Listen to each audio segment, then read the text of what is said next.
Bom, estamos aqui agora para gravar o depoimento da Natália, como ela já está bem ciente que é da formatura da Nádia e da Renata.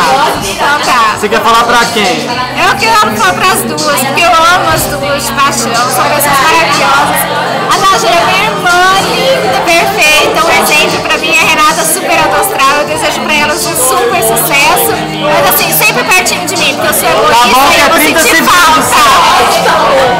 Tá bom, são só 30 segundos. Tem que beber mais um pouquinho.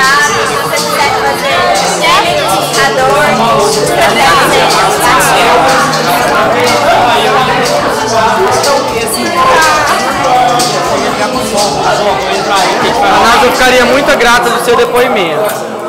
Ah, não, peraí. Não, vai com outra pessoa. Não, são 30 segundos, é espontâneo, tem que decorar não. Então tá. Nádia, meu parabéns, muito sucesso. Felicidade, muito dinheiro, que você ganhe muito e ganhe muito presente pro meu afilhado. Você deseja muito doido pra ela ou não?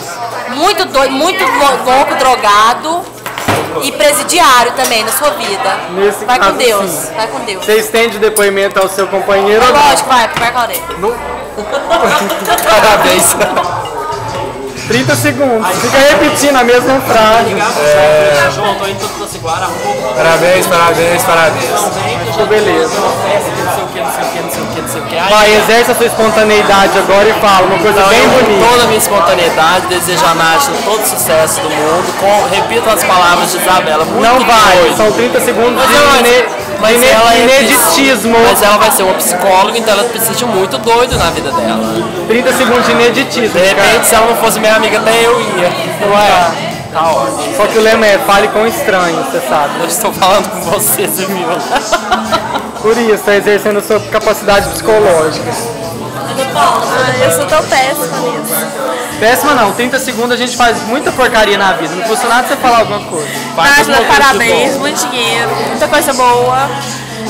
Muito paciente, muito Doido ou não? doido, todos doidos. Que assim, fica muito tempo com você. Demora curar. É que é praticamente uma doidura incurada. Um doido incurado.